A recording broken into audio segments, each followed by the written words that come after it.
Salut tout le monde!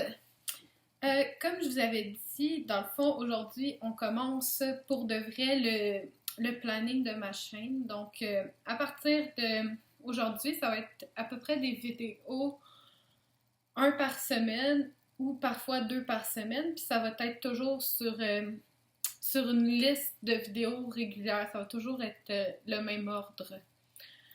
Donc, si vous voulez savoir c'est quoi l'ordre, je l'ai dans une de mes vidéos du Vlogcember, donc vous pouvez aller voir si vous voulez savoir. Donc, je ne savais pas trop comment entrer dans ce sujet-là, mais aujourd'hui, on va parler de l'orientation sexuelle.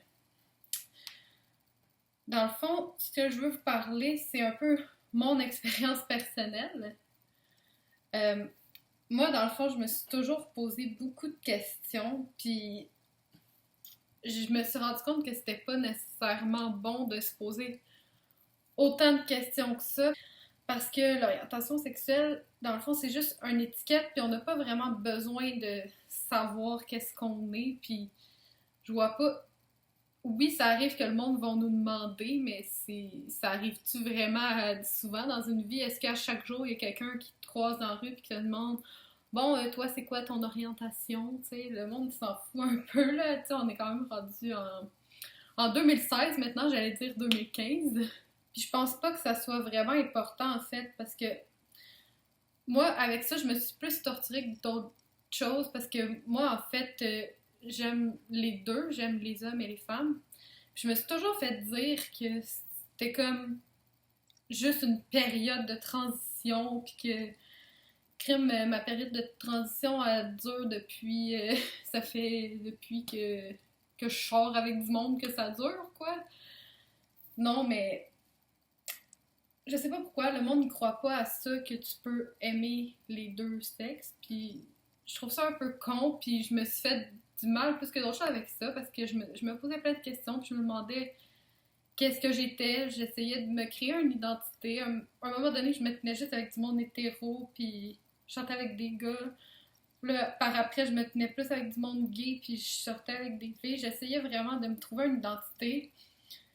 Puis là, j'ai juste laissé tomber tout ça, puis je me suis dit que c'était pas important dans le fond. Tu sais, l'important c'est juste que je sois avec une personne que j'aime, puis c'est tout ce qui compte. Puis je sais, il y en a qui ont des préférences. Mettons, il y a un sexe qui aime plus que l'autre, mais moi, j'ai pas vraiment de préférence, là. Si je comptabilise dans ma vie, j'ai fréquenté autant l'un que l'autre, puis je pourrais pas vous dire vraiment que j'aurais une préférence entre les deux.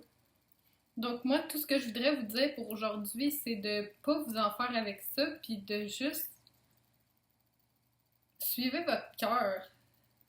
Si vous aimez une personne, si vous êtes attiré par une personne, pourquoi s'en priver? Tu sais, c'est pas parce que vous avez toujours sorti avec des gars, là, vous êtes attiré par une fille, ah non, je peux pas faire ça, tu sais, non. Moi, je dis juste, allez-y comment que vous le sentez, puis laissez-vous pas influencer par les autres, parce que dans ce sujet-là, c'est vraiment les autres qui font qu'on se sent pas bien avec notre orientation ou quoi que ce soit. Puis moi, à cette heure, pas mal tout le monde le sait, puis je me sens bien avec ça, puis tu sais, c'est une période dure à passer au début, mais à un moment donné, on s'accepte, puis après ça, ça va bien, tu sais. Donc, c'est tout ce que j'avais à vous dire pour aujourd'hui. Donc, pour suivre l'ordre de mes vidéos, dans le fond, ça va être une vidéo beauté la semaine prochaine, puis j'ai déjà des petites idées un peu de qu'est-ce que je vais vous faire, mais je vous en dis pas plus, ça va être une surprise. Donc, manquez pas ça la semaine prochaine, ça risque d'être quelque chose qui va quand même vous intéresser beaucoup.